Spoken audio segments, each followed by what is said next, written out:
오늘 하나님 말씀 요한복음 보도록 하겠습니다. 요한복음 18장 12절에서 27절까지 말씀입니다.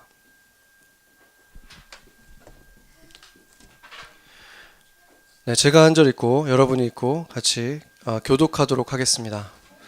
이에 군대와 천부장과 유대인의 아랫사람들이 예수를 잡아 결박하여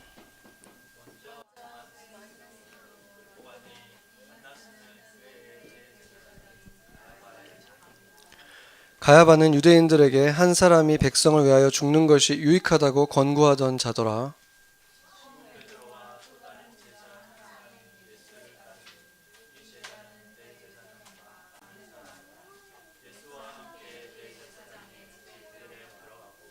베드로는 문 밖에 서 있는지라 대제사장을 아는 그 다른 제자가 나가서 문 지키는 여자에게 말하여 베드로를 데리고 들어오니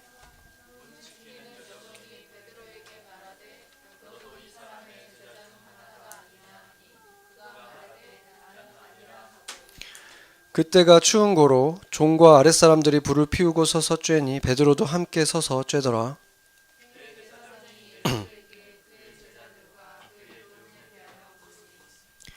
예수께서 대답하시되 내가 드러내놓고 세상에 말하였노라. 모든 유대인들이 모이는 회당과 성전에서 항상 가르쳤고 은밀하게는 아무것도 말하지 아니하였거늘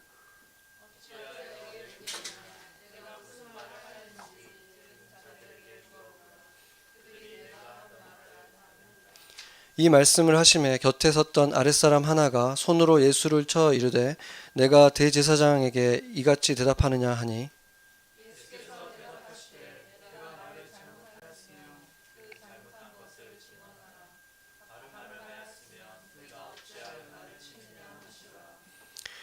안나스가 예수를 결박한 그대로 대제사장 가야바에게 보내니라.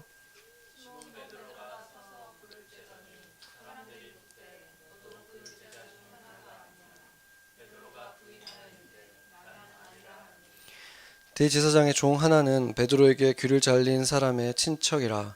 이르되 내가 그 사람과 함께 동산에 있는 것을 내가 보지 아니하였느냐. 아멘. 네, 그 성경에서 가장 슬프고 마음 아픈 장면 중에 하나죠. 우리 예수님께서 그 대제사장의 종에게 맞고 또 예수님께서 왜 나를 때리느냐 이렇게 물으시고 하는 굉장히 침울한 그런 장면입니다. 그래서 뭐 곧 우리가 또 사순절을 맞기도 하는데 그럴 때 많이 묵상하게 되는 장면이죠.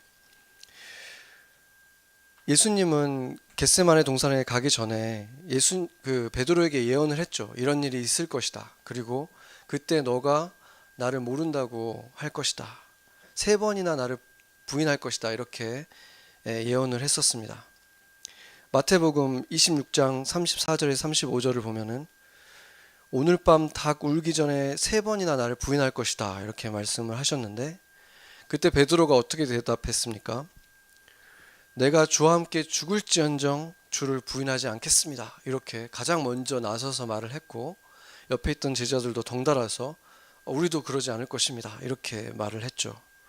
그렇게 호언장담을 했는데 이렇게 그날 밤이 새기도 전에 3번이나 예수님을 부인했습니다. 우리가 그 4개 복음서가 있는데 마태, 마가, 누가복음을 우리가 종합적으로 읽어보면 그냥 모른 척한 것이 아니라 굉장히 강력하게 부인했다는 사실을 보게 되죠. 그냥 부정한 것도 아니고 하늘에 맹세하면서 내가 이 사람을 알면 저주를 받을 것이다 이러면서 굉장히 강하게 예수님을 내가 이 자를 알지 못한다 이렇게 부정을 한 거예요. 그런데 누가복음에는 또 특별한 디테일이 담겨 있는데 그렇게 저주를 하면서 맹세를 하고 있을 때 닭이 울었고 그 순간 예수님이 돌아서 이 베드로를 봤다고 얘기를 하거든요. 그러니까 베드로와 눈이 마주친 예수님의 그 장면이 이 누가복음에는 담겨 있습니다. 그러니까 누가복음 22장 60절에서 62절 본문을 보면은 이렇게 내가 이 사람을 알지 못한다 말을 하고 있을 때 이렇게 닭이 울었다. 그리고 그게 생각나서 이제 예수님과 눈이 마주쳤을 때 이제 양심에 찔린 거죠.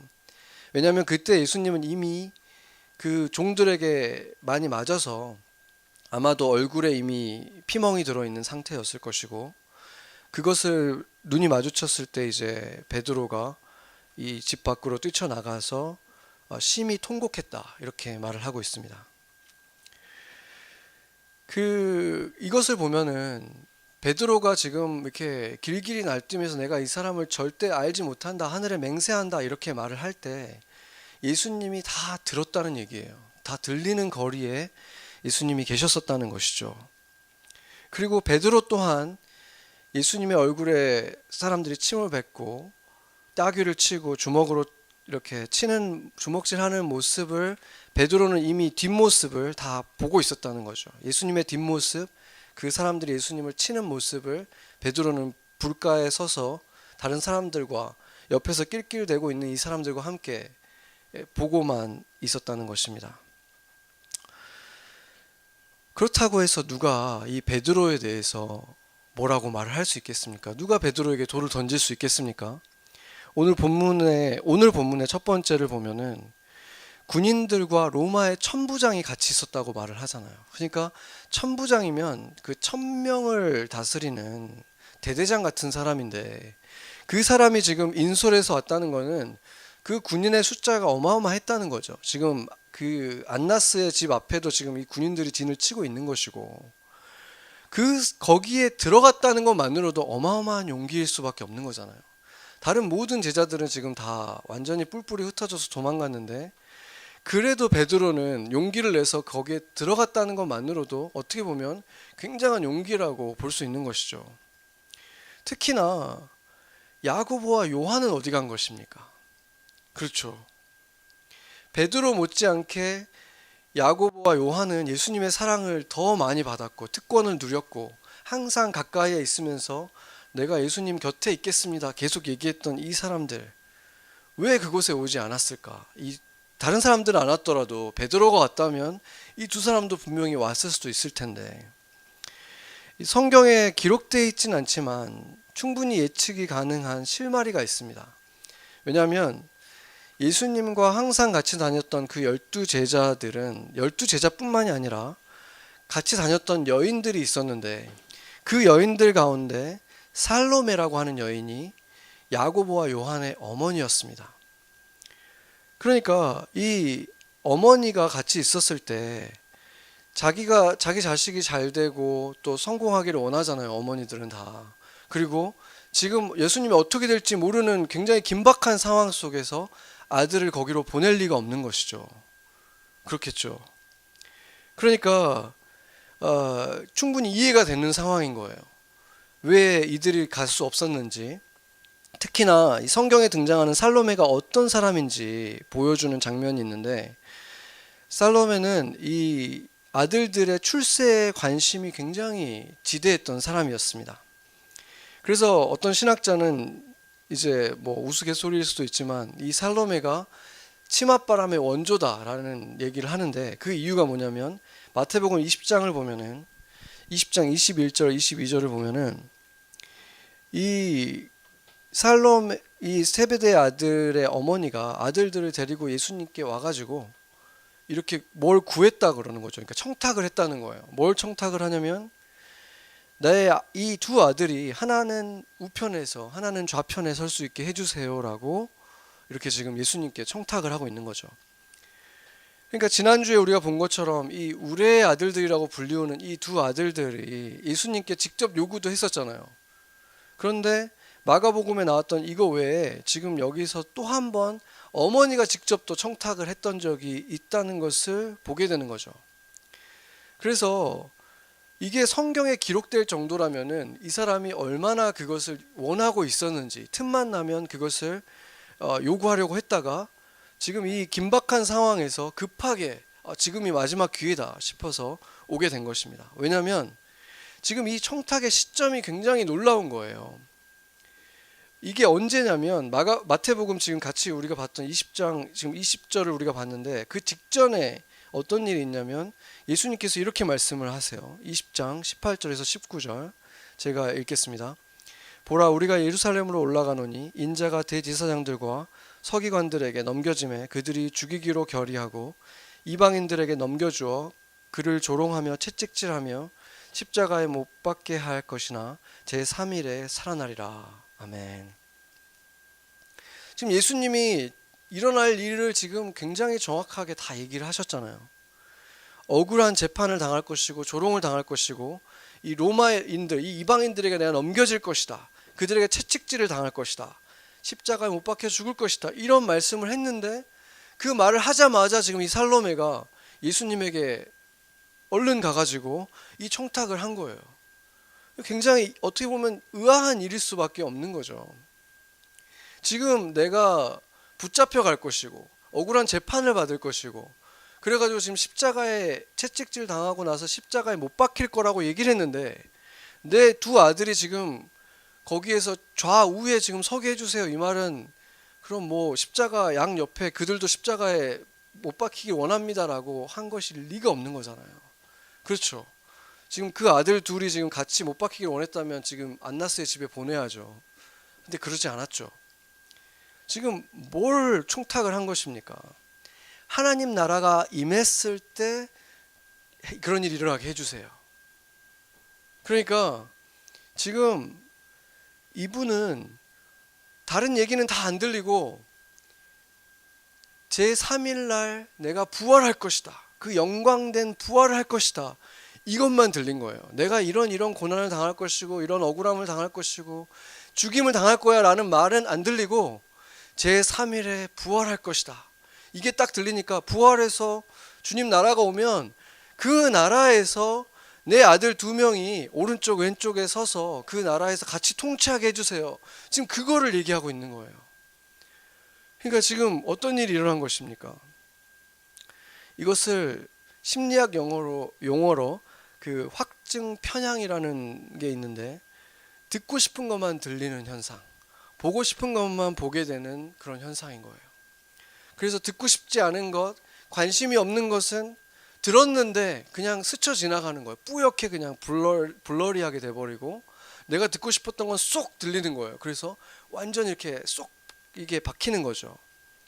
그래서 심리학자 데니얼 사이먼스와 크리스토퍼 샤브리스라는 이 두 분이 재밌는 실험을 했습니다. 전에 한번 제가 얘기한 적이 있는데 그 흰옷을 입은 사람들과 검은 옷 입은 두 그룹을 만들어서 굉장히 많은 사람들이 이제 여러 명이 농구공을 계속 주고받는 거예요. 흰옷을 입은 사람들끼리 이렇게 주고받는데 그 실험에 참가한 사람들은 그 화면을 지켜보면서 어떤 태스크를 주냐면 그 흰옷을 입은 사람들이 몇 번을 공을 주고받는지 한번 세보라고 그 태스크를 줍니다. 그러면은 저도 그 화면을 봤는데 굉장히 많이 주고받거든요. 이렇게 세다가 이 놓치기가 되게 쉬워요. 정말 많이 주고받습니다. 그런데 그것을 하는 목적은 실제로는 그것을 세게 하는 거의 목적이 아니라 그들이 그렇게 막 하고 있을 때 고릴라 인형을 둘러쓰고 있는 딱 그냥 그 가짜 고릴라 있잖아요. 그걸 쓰고 이렇게 그것이 지나가는데 그것을 얼마나 볼 수 있는가 그것을 이제 찾아보려고 한 거였어요. 그런데 일반적인 상황이라면 지금 그냥 하얀 옷 입고 검은 옷 입은 사람들이 농구공 계속 주고받고 있는데 고릴라 인형이 이렇게 지나가면 못 볼 리가 없잖아요. 너무 뻔하게 보이는 거잖아요. 심지어 그 고릴라가 그냥 지나가는 게 아니라 중간에 가다가 이렇게 막 이걸 막 해요. 그러니까 못 볼 수가 없어요. 저는 그걸 다 알고 그 화면을 봤기 때문에 그걸 못 볼 수가 없어요. 그냥 딱 보면 보이거든요. 근데 놀랍게도 그 사실을 모르고 그냥 공 주고받는 것만 세던 사람들 중에서 40%가 넘는 사람이, 거의 절반 가까운 사람이 고릴라가 지나갔다는 사실을 못 본다는 거예요. 실제로. 그러니까 놀라운 일이 일어나는 거죠. 왜 그렇습니까? 자기가 보려고 집중하고 있던 거에 막 집중하다 보니까 다른 건 다 블러리해져서 그 확실하게 볼 수 있는 것도 못 보는 거예요. 그래서 이 살로메에게 들렸던 것은 다른 건 다 블러리하게 들려. 그렇지 그렇지 하는데 스쳐 지나가 버리고 제3일 날 부활하리라. 그러니까 하나님 나라가 곧 임할 것이다. 이제 며칠밖에 안 남았다는 얘기를 그게 꽂힌 거예요. 이제 이제 며칠 안 남았구나. 지금 빨리 얘기해야 되겠다. 급하게 가가지고 예루살렘 들어가기 전에 내가 빨리 먼저 이 찜을 해야 되겠다. 그 마음 가지고 예수님 앞에 나가가지고 얘기를 한 거예요. 그러니까 그 얘기를 들었을 때 그에게 떠오른 거는 그 얘기만 딱 들린 게 아니라 메시아가 이 땅에 올 거라는 것을 선조 때부터 계속 들어왔잖아요. 그러니까 이스라엘 사람들은 알고 있었거든요. 메시아가 오면 그가 이방인들을 다 물리치고 새로운 예루살렘을 세우고 그러고 나면은 이제 그 이스라엘이 같이 온 세상의 평화의 시대를 이룩하는 그게 예언돼 있고 그걸 계속 들어왔거든요. 그러니까 마침내 이제 며칠 후면 그 일이 일어날 건데 그 일이 일어나기 전에 빨리 이 아들들을 그 자리에 이제 그 일이 일어났을 때 세워달라고 미리 빨리 부탁을 해야 되겠다. 확실히 그거를 이게 찜을 해야 되겠다. 약속을 받아야 되겠다. 이 마음을 가지고 지금 급한 마음으로 이렇게 가게 된 거죠. 그 예수님이 얘기하신 건 보면은 대부분 다 고난받는 얘기였는데 십자가에 죽으신다는 얘기였는데 그거는 그냥 귓등으로 들은 거예요. 듣고 싶은 것만 들은 것입니다. 그러니까 이것을 보면은 그 우리가 생각할 때 참 어리석다. 어떻게 진짜 예수님이 진짜 중요하게 얘기하신 거는 듣지도 않고 어떻게 이렇게 이기적일 수가 있나? 어떻게 자기가 듣고 싶은 것만, 자기가 원하는 것만 이렇게 취하는가? 이렇게 생각이 들잖아요. 그런데 우리도 그럴 때가 많지 않습니까? 성경을 볼 때 의미가 정말 이해가 안 돼서가 아니라 너무 분명하게 뻔한 얘기를 예수님께서 이해 못할 리가 없는 말을 너가 이렇게 해라 라고 분명히 말을 했는데 따르고 싶지 않으니까 그냥 이해가 안 가는 척, 못 들은 척 하면서 그냥 이렇게 지나가 버리는 구절들이 얼마나 많습니까? 그렇게 막 지나가다가 우리에게 축복을 약속하는 구절들이 딱 나오면 우리를 보호해 주실 것이다. 우리에게 정말 넘치도록 주실 것이다. 이런 게 나오면은 밑줄 긋고 그것도 모자라서 형광펜 긋고 또 거기다 북마크 해놓고 마음속으로 아멘 아멘 하지 않습니까? 네. 그러다 보니까 축복의 약속들만 담아놓은 책들도 굉장히 많아요. 물론 그런 책들이 필요할 때가 있어요. 정말 성경을 읽기도 어려울 때, 정말 너무 힘든 때 그런 책이 있으면 좋죠. 그렇지만 나머지 구절들이 들러리로 있는 게 아니잖아요. 그 모든 말씀들, 축복의 말씀이나 어려움을 지나갈 거라는 말씀들 모두 다 성령의 호흡으로 우리에게 주신 말씀이라는 것입니다. 아멘. 여러분들은 어떻습니까? 하나님의 말씀을 곧이곧대로 다 받아들입니까? 아니면은 원하는 것만 선택적으로 이렇게 취하십니까? 오늘 제가 이렇게 하나님의 말씀을 이렇게 전하고 있을 때에도 어떤 사람은 하나님께서 우리 목사님을 통해서 오늘 우리 교회에게 나에게 지금 어떤 말씀을 하기를 원하시는가 이렇게 귀를 쫑긋 세우고 마음을 열고 듣고 있는 분들이 있는가 하면 또 어떤 분들은 내가 지금 생각하고 있는 거랑 이 동의되는 말씀을 하시나 내가 원하는 내가 듣고 싶은 말을 하시나 한번 보자 이런 마음으로 듣고 있는 분들도 있을 수 있다는 것입니다. 우리가 예배를 매주 드리고 성경을 계속 읽고 있는데도 변화가 되지 못하는 이유가 여기에 있을 수 있지 않겠습니까? 달콤한 부분만 추려가지고 그것만 암송을 하고 쓴 부분들은 다 그냥 못 들은 척 그냥 훑고 그냥 지나간다면 그 말씀이 어떻게 내 삶에서 역사할 수가 있겠습니까? 우리가 음식을 먹어도 먹고 싶은 것만 먹으면 건강할 수가 없잖아요. 몸이 더 나빠지죠. 오히려 아무리 먹어도. 그것과 마찬가지 아니겠습니까? 쓴 것도 단 것도 골고루 먹을 때 영적으로도 건강하게 성숙해질 수 있는 것입니다. 아멘. 예수님께서 그렇게 모욕을 당하는 장면을 베드로가 이렇게 보고 있으면서 얼마나 마음이 힘들었겠습니까? 그것을 옆에 있는 사람들이 낄낄거리고 놀리고 하더라도 자신도 구원하지 못하는구나 이렇게 낄낄댔잖아요. 정말 그 미련한 사람들이. 그러나 이 베드로의 마음은 정말 슬펐을 거예요. 그 상황에서. 그때 베드로가 뭘 했겠습니까? 마음속으로 간절히 기도했을 거 아니에요. 하나님, 어떻게 저렇게 불의한 일이 일어나게 두실 수가 있습니까? 저렇게 의로운 분을, 하나님이 정말 사랑하는 아들을 구원해 주세요, 이렇게 간절히 하지 않았겠습니까? 여러분이 그 자리에 있었다면 정말 마음껏 울지도 못하는 그 마음속으로 얼마나 마음이 아팠겠습니까? 이해할 수 없고, 하나님 구원해 주세요, 천사 보내주세요, 어떻게든 주님을 좀 구해 주세요라고 기도를 했을 텐데, 그런데 이런 일이 다 일어나야 한다고 말씀하셨던 그 예수님의 이 말씀이, 예언이 일어나야 되기 때문에 그 주님께서 그 말씀을 들어주시 않았죠. 그런데 그 순간에 베드로는 그걸 기억하고 있지 못했어요. 기억하고 있지 못했기 때문에 그는 고통하고 나중에 뛰쳐나가서 울부짖은 거예요. 그 예수님과 눈이 정말 마주치고 나서도 그때서야 이제 조금씩 깨닫기 시작했지, 그 불을 쬐고 있는 그 순간에 예수님을 모른다고 부정하고 있던 그때에는 그 사실조차 기억도 못하고 있었다는 것이죠. 마태복음 26장 38절 39절을 보면은 예수님께서 기도하는 장면이 나와요.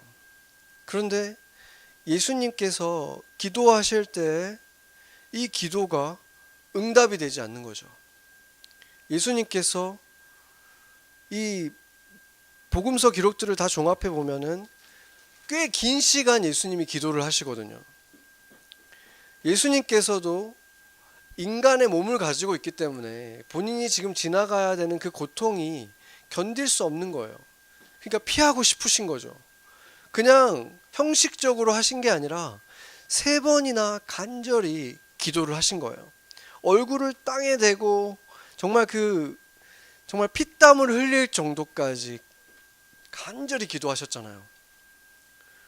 그래서 그때 그 복음서의 내용들을 종합을 해보면은 예수님이 그 제자들 그 3명을 가까이 두시고 조금 멀리 나가서 거의 들릴 수 있는 거리에서 정말 얼굴을 땅에다 대고 간절히 기도를 하셨는데 하나님이 침묵하시는 거예요. 대답을 안 해주시는 거예요. 그러니까 다시 제자들을 보러 왔더니 제자들이 졸고 있죠. 그래서 깨어서 나를 위해서 기도해라, 내가 지금 죽게 생겼다, 너무 고통스럽다, 그렇게 한 다음에 다시 나가서 똑같은 기도를 또 드리신 거예요. 얼굴을 땅에다 대고.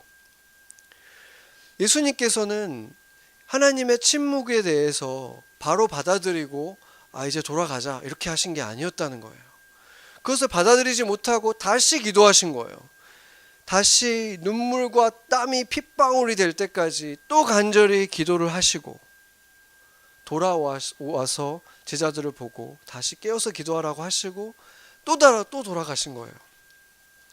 그러니까 지금 예수님은 3번이나 그렇게 간절히 기도하셨는데 예수님께서 응답을 안 하셨을 때 어떻게 보면 침묵의 노라는 대답을 3번이나 듣고 나서야 아버지의 결정을 받아들이셨다는 것입니다.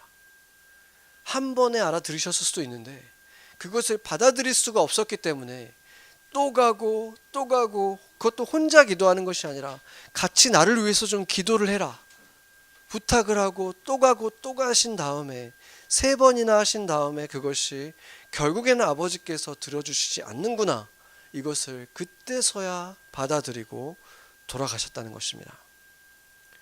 예수님께서 인간으로 계실 때 이것이 정말 인간인 척 하신 게 아니라 정말로 인간이 느끼는 고통을 다 느끼셨기 때문에, 그 번민, 그 고난, 고통을 다 겪으셨기 때문에 피하고자 하는 마음 또한 우리와 다르지 않았다는 것이 여기에 다 드러나는 것입니다. 그러나 우리와 다른 점은 그분은 결국에는 하나님께서 원하시는 선택을 내리셨다는 것입니다. 아버지의 뜻이 당장 내 마음에 들지 않고 이해되지 않고 바로 받아들여지지 않아도 몇 번 더 주님께 간절히 요구해 보신 다음에 결국에는 안 되겠구나 했을 때 원망하는 것이 아니라 아버지의 뜻을 신뢰하고 영원의 관점을 가지고 계신 하나님의 뜻이 지금 내가 원하는 것보다 결국에는 더 옳은 것이다. 긴 관점에서는 영원의 눈으로 봤을 때는 그것이 결국에는 더 좋은 것이다 라는 신뢰가 주님께는 있었다는 것입니다. 어떤 그 치명적인 병에 걸린 8살짜리 딸을 가진 아버지의 사연을 제가 읽은 적이 있는데, 그분은 당연히 매일 딸이 낫게 해달라고 정말 간절히 하루 종일 틈만 나면 주님께 울부짖으면서 기도를 했는데 응답이 되지 않고, 또 주님께 매일 왜 내 딸이냐고 또 간절히 물었다는 거예요. 아무리 책을 읽고 말씀을 듣고 해도 받아들여지지 않으니까 계속 그 왜라는 질문이 계속 나오는 거예요. 또 그것도 응답이 되지 않았을 때는 또 하나님께 간절히 기도하는 거예요. 주님, 차라리 내가 아프게 해주세요. 그렇게 매일 기도를 했는데도 주님이 침묵하실 때 하나님한테 솔직히 너무 화가 납니다. 이렇게 고민을 얘기를 하는 거죠. 이런 얘기를 들었을 때 그 마음을 이해 못할 사람이 어디 있겠습니까? 화가 날 만도 하다고 생각할 수 있잖아요. 그리고 우리는 그것보다 심한 사연은 아닐지라도, 사연의 이유나 종류는 좀 달라도 여러분도 모두 그 침묵에 실망하고 화나본 적이 있지 않습니까? 그러나 예수님의 이 기도, 겟세마네에 응답되지 않은 이 기도 덕분에 인류는 죄로부터 해방될 수 있는 길을 얻게 되었습니다. 그 기도가 응답되지 않았기 때문에 우리도 죄에서 해방될 수가 있었고 하나님의 자녀가 될 수 있었고 구원을 얻어서 영생을 얻게 되었다는 것입니다. 의로운 하나님의 아들의 그 간절한 기도가 응답되지 않을 수 있다면 우리의 기도 또한 응답되지 않을 수 있는 것이고, 그분의 응답되지 않은 기도가 다른 사람들에게 소망을 줄 수 있었다면, 그리고 그것 때문이었다면 우리의 응답되지 않은 기도 또한 누군가에게 소망을 줄 수 있고 우리가 알 수 없더라도 분명히 의미가 있다는 것입니다. 아멘. 그것은 하나님 나라를 위해서, 한 사람의 구원을 위해서, 내가 예수님을 더 닮아가는 성숙을 위해서 응답되지 않은 것이 더 유익했기 때문인 것입니다. 아멘. 할 수 있습니까? 아멘. 그래서 그리스도인들이 하나님께 간절히 기도를 드렸지만 응답되지 않은 모든 기도는 언젠가 결국은 응답되지 않았기 때문에 감사하게 되는 기도가 된다는 것입니다. 아멘. 지금 열리지 않은 답답한 문, 지금 이해되지 않는 고통, 수많은 기도에도 풀리지 않는 문제, 그것들은 결국 열리지 않았기 때문에, 주어지지 않았기 때문에, 해결되지 않았기 때문에 감사할 날이 언젠가 반드시 온다는 것입니다. 아멘. 오늘 주님께서 우리에게 주신 이 말씀을 확증 편향을 통해서 내 이기적인 눈으로, 확증 편향의 눈으로 불러리하게 만들어서 내가 원하는 것만 듣게 되지 않기를 바랍니다. 내 원대로 마시고 아버지 원대로 하옵소서 하셨던 예수님을 따르는 제자들이, 우리들이 나를 사랑하는 아버지 편에 서서 기도가 응답받지 않을 때, 내 문제가 해결되지 않을 때 내 편에 서서가 아니라, 나라는 한 인간의 눈이 아니라 아버지의 눈으로 그것을 한번 바라볼 수 있다면, 아버지 편에 서서 그 믿음의 눈으로, 아버지 편에 서는 그 확증 편향의 눈으로 바라볼 수 있어야 된다는 것입니다.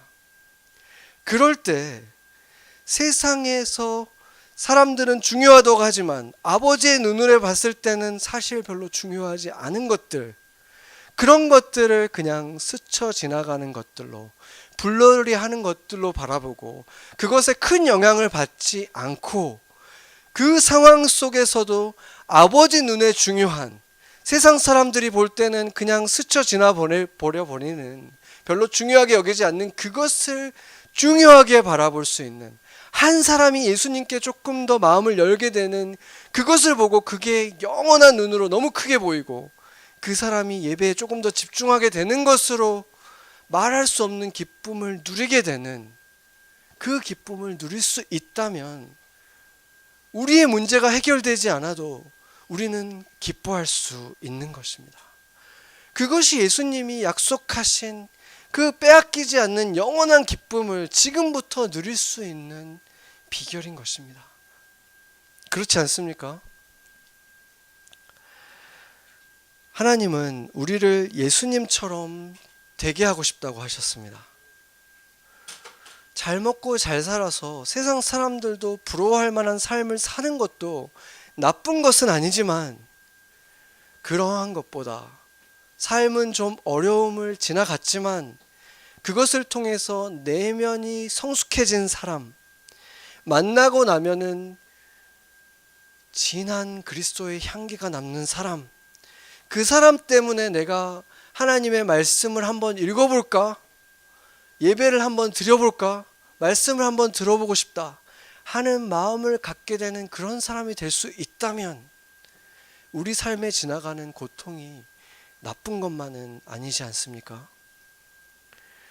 오늘 베드로는 예수님을 배신하고 말았습니다. 직접적인 너가 그렇게 할 것이다 라는 예언까지 들었고 3년 동안 가장 가까이에서 훈련을 받았지만 결국에는 실패하고 말았고, 또 그가 간절히 예수님의 고통당하는 것을 보면서 정말 마음 깊은 곳에서 슬퍼하며 기도했지만 그 기도도 응답되지 않았습니다. 완전한 실패를 경험한 것입니다. 그것은 베드로에게도 예수님에게도 크나큰 슬픔이었습니다. 그 두 사람 모두에게 엄청난 슬픔을 겪게 된 그 일, 그것은 로마 군인들이 채찍질을 했던 것, 예수님을 알지 못하는 대제사장의 그 부하들이, 그 하인들이 뺨을 때리고 주먹질한 것보다 베드로가 저 뒤에서 내가 예수를 모른다라고 말한 것이 예수님의 마음을 더 아프게 하지 않았겠습니까? 얼마나 아픈 일이었습니까? 누구도 원하지 않는 일 아닙니까? 베드로가 그것을 원한 일도 아니고 예수님도 원했을 수 없는 일입니다. 선하신 하나님의 뜻이 그런 일일 수 있을까라고 충분히 생각할 수 있는 일이라는 것입니다. 그런 일이 왜 일어나야 하는가? 우리가 정말 의아해할 수밖에 없는 그 일이 일어난 것입니다. 그것이 하나님 나라가 임하는 것과 도대체 무슨 상관이 있나? 그런 일은 좀 안 일어나도 되지 않을까? 우리는 충분히 생각할 수 있는 그런 일이라는 것입니다. 그런 일 일어나지 않고도 십자가에 못 박힐 수 있잖아요. 그렇게 생각할 수 있다는 것입니다. 그런데 하나님은 그 상황을 그냥 그렇게 두셨다는 거예요. 그러니까 우리는 하나님을 이해할 수가 없는 거죠. 왜 그렇게 두실 수밖에 없나? 그러나 우리가 성경을 통해서 정말 깨달을 수 있는 작은 깨달음들이 있습니다. 항상 경쟁심이 가득해서 항상 나서면서 1등이 돼야만 속이 후련했던 이 베드로, 무슨 일이 일어나도 경거망동하고 먼저 행동이 먼저 나서잖아요. 베드로가 그런데 이 일 이후에 달라졌어요. 부활하신 예수님이 다락방에 나타나시면 다른 때 같았으면 누가 제일 먼저 뛰어가겠습니까? 주님을 끌어안거나 손을 만져보거나 제일 먼저 했어야 되는 사람이 베드로잖아요. 베드로가 항상 그 일을 했잖아요. 발을 씻긴다고 할 때도 발만 씻기지 말고 온몸 다 씻겨주세요, 이렇게 하는 사람이잖아요. 그런데 베드로가 한마디도 하잖아요. 도마가 나서가지고 내가 옆구리 찔러보기 전에는 믿지 않겠습니다 할 때도 한마디도 하지 않고 있었던 사람이 베드로라는 거예요. 피멍이 든 얼굴로 자기를 바라보는 그 예수님의 눈을 마주하고 그 집을 뛰쳐나오고 나서 정말 심히 울었다고 하거든요. 위핑했다는, 그냥 크라이가 아니라 정말 울부짖은 거예요. 위핑했던 그 베드로가 변화를 겪고 있었다는 것입니다. 그 배신의 경험, 정말 철저한 자신을 돌아보면서 위핑했던 그 시간을 그냥 지나가도록 하나님이 두심을 통해서 신중하고 책임감 있는 제자로, 그 반석이라는 이름을 가진 제자로서 서나갈 수 있도록 자신의 실체를 돌아보고 회개하고 주의 은혜로 내가 여기까지 왔구나 하는 것을 깨달으면서 주님을 더 의지하고 단단해지는 그 시간이 될 수 있도록 주님께서 그 모든 고난들을 그냥 두고 보셨다는 것입니다. 그리고 우리는 그것이 결국은 베드로에게 그 어떠한 것보다도 축복이 되었다는 사실을 알고 있습니다. 그리고 베드로도 결국에는 그 부끄럽고 비참한 경험을 분명히 감사했을 것입니다. 그랬기 때문에 베드로가 자신의 그 부끄러운 일들이 성경 이곳저곳에 다 기록되는데도 부끄러워하지 않고 다 기록되게 한 것입니다. 그래서 우리도 응답되지 않은 우리의 모든 기도가 지금은 결코 이해할 수 없고 이런 슬픔을 왜 지나가야 하는지 받아들이기도 어렵지만 우리가 주님 안에서 겪는 이러한 일들은 언젠가 분명히 축복이 될 거라는 사실입니다. 그리고 언젠가 우리는 그것으로 인해서 감사하게 될 것입니다. 아멘. 그렇다면 그 일이 한참 지난 후에 백미러로 볼 때만 우리가 감사할 일이 아니라 우리가 그 일을 지나갈 때도, 지금 막 지났을 때에도, 막 거절을 당했을 때에도 감사할 수 있지 않겠습니까? 우리가 그런 사람이 되어 갈 때 실망이 가득한 시대, 소망이 없는 시대, 그 앞을 생각하면 먹구름이 가득하고 심지어 젊은이들조차도 꿈꾸는 것을 두려워하는 이 시대에 소망이 무엇인지 보여줄 수 있고 위로가 무엇인지, 사랑이 무엇인지, 어둠 속에서 빛을 본다는 것이 무엇인지 보여줄 수 있는 소망을 가진 사람들이 우리가 될 수 있지 않겠습니까? 바로 그러한 사람들이 세상의 사람들에게 그리스도를 보여주고 눈을 뜨게 해주고 세상을 새롭게 하는 빛과 소금이 되는 것입니다. 같이 기도하시겠습니다.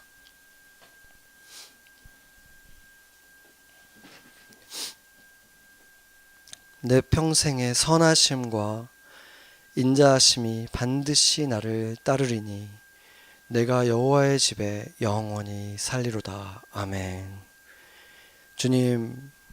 주님은 내 자식을 살려달라는 다윗의 기도를 들어주지 않으셨지만 그 사망의 음침한 골짜기를 지나갔던 다윗의 그 시의 마지막은 바로 선하신 주님을 찬양하는 노래였습니다.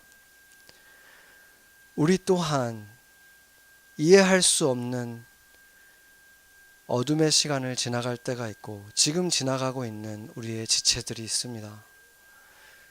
우리 모두는 주님 안에 있고 주님의 사랑 가운데 있고 주님의 생명이 우리 안에 있기 때문에 언젠가 바로 그 일 때문에 주님을 찬양하고 감사하게 될 것입니다. 그 사실을 아는 우리가 백미러로 그 사실을 바라보고 먼 훗날에만 감사하는 자들이 아니라 결국 그것을 감사하게 될 거라는 사실을 알고 지금부터 감사하고 찬양하며 살아갈 수 있는, 어둠의 골짜기 속에서도 주님을 찬양하는 그 능력의 그리스도인들이 되게 하여 주시옵소서. 그때 응답되지 않는 기도에도 주님을 찬양하고 감사할 수 있을 때 세상은 바로 진짜 소망을 가진 우리를 새롭게 보게 될 것입니다. 그리스도인들이 그렇게 소망이 없는 시대에 소망을 가지고 살아갈 때 그 그리스도의 능력을 우리를 통해서 보게 될 것입니다. 그렇게 하나님을 진정으로 신뢰하는 주의 자녀들 되게 하여 주시옵소서. 예수님처럼 응답하는 기도에 기뻐하고 응답되지 않는 기도에도 평안할 수 있도록 우리 성도들 한 사람 한 사람 성숙의 길로 이끌어 주시옵소서. 우리에게 허락하신 이 인생은 예수님의 깊은 향기가 우리에게 흐르도록 평안의 사람, 깊은 사람, 사랑의 사람이 되어가는 과정임을 깨닫고 온 세상이 암흑 속에 있을 때 더욱 선명하게 빛나는 예수님을 꼭 닮은 우리가 되게 하여 주시옵소서. 그런 교회들이 예수님을 올바로 나타낼 때 세상은 놀라운 눈으로 교회를 보게 될 것입니다. 바로 그것을 위해서 우리가 세상에 보내심을 받았습니다. 모두가 크고 작은 고난을 받는 이 시대에 소망이 어디 있는지 선명하게 보일 수 있는 교회가 되도록 우리를 먼저 돌아보며 성숙해지는 교회, 세상과 대결하지 않고 잠잠히 사랑으로 섬기는 참된 제자들의 공동체 되도록 도와주시옵소서. 이 땅을 포기하지 않으시고 우리를 보내주신 예수님의 이름으로 기도하였습니다. 아멘.